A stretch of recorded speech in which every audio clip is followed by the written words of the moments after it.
شاہ صاحب، ایک ہمارے ہاں ایک مت بنی ہوئی ہے کہ کوئی نیا شادی شدہ جوڑا ہے تو وہ ان مخصوص اوقات میں گھر سے نہ نکلے یا مخصوص لباس میں وہ نہ نکلے، تو اس کی کیا حقیقت ہے؟ یہ متھ ہی ہے ہوں بیسیکلی. اسلام میں اس طرح کا کنسیپٹ نہیں ہے کوئی بھی. ہمیں جہاں تک میری ناقص عقل کام کرتی ہے، جو طریقہ ہمارے آقا کریم نے، اللہ کے رسول نے ہمیں فرمایا ہے، اس طریقے سے باحجاب ہو کے اور اپنا حصار باندھ کے جہاں مرضی جائیں. رکاوٹ اس چیز پہ نہیں ہے. اس چیز پہ کوئی رکاوٹ نہیں ہے کہ نیا شادی شدہ جوڑا رات کو نہ نکلے، دن کو نہ نکلے. اس چیز پہ پابندی نہیں ہے. یہ ہم لوگوں نے ایک مت بنا دی گئی ہیں، اور یہاں پہ ایک یہ چیز اجاگر کر دی گئی ہے کہ اس طرح ہو جائے گا، ویسے ہو جائے گا. کچھ بھی نہیں. اپنا حصار باندھ کے آپ نارمل جا سکتے ہیں، جہاں مرضی جائیں.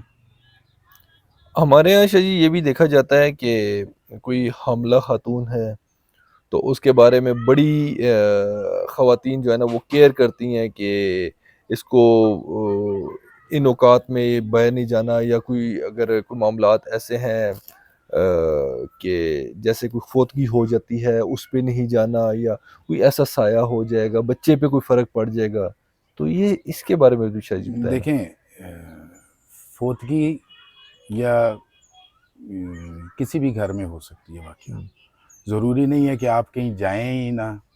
کیا پتہ ہے ہر انسان کے اپنے گھر میں کوئی پریگننٹ لیڈی موجود ہو اور وہاں پہ فوتگی ہو جائے تو پھر کیا کریں گے؟ کیا وہ گھر چھوڑ کے بھاگ جائیں گے؟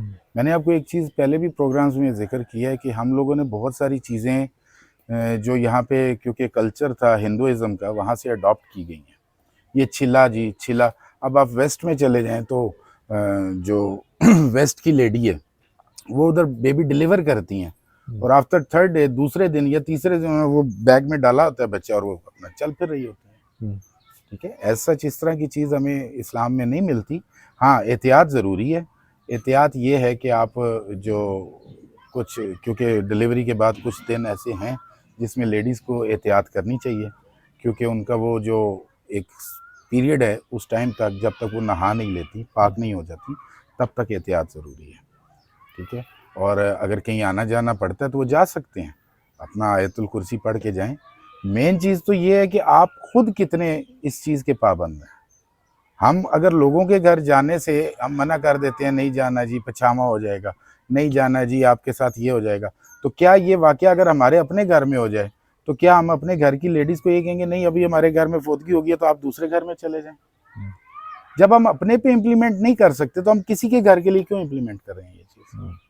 تو یہ جسٹ اے میتھ، بس اس سے زیادہ کچھ بھی نہیں ہے.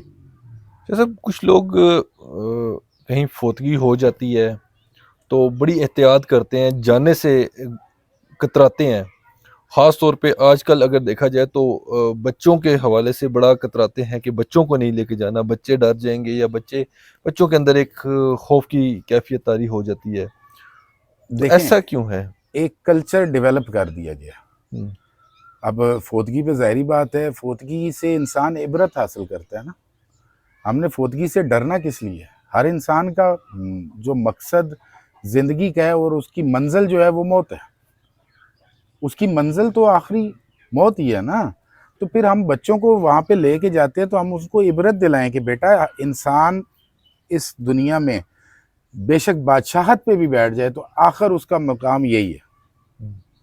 تو ڈرنا، اور وہ ایک کلچر ڈیولپ کر دیا گیا ہے، اور کلچر میں یہ چیزیں ڈیولپ ہو گئی ہیں کہ کچھ لوگ جو ہیں وہ سائیکک ڈس آرڈر کی وجہ سے ان کو ایسے اٹیکس پڑ جاتے ہیں، سیزرز پڑ جاتے ہیں. ان سیزرز کو دیکھ کے بچے ڈرتے ہیں، جن سیزرز کو لوگ یہ کہہ دیتے ہیں کہ جی یہ اس کے ساتھ جنات آ گئے ہیں، یہ سایہ آ گیا ہے. اور کسی کے ساتھ اگر سایہ یا جنات ہے بھی تو اس کو خود بھی نہیں پتا ہوتا. آپ کی جو تشخیص ہے وہ نہیں ہو پا رہی ہوتی کہ آپ کی بیماری کی تشخیص کیا ہے. سب سے پہلے تو اپنی بیماری کی تشخیص آپ کو کرنی چاہیے. جب بیماری کی تشخیص ہوگی تو اس کا علاج بھی ہے. تو بچوں کو بالکل لے کے جائیں، بلکہ ان کو عبرت ضرور دلوائیں کہ بیٹا آپ نے بھی زندگی گزارنی ہے. آپ نے بھی زندگی گزار کے اپنی زندگی میں جو آپ کتاب اپنی زندگی میں تقدیر کی کتاب پہ آپ جو لکھیں گے، ایک مقام پہ آپ کا یہ اینڈ ہے. تو بہت محتاط رہ کے اپنی زندگی کی کتاب کو تحریر کریں.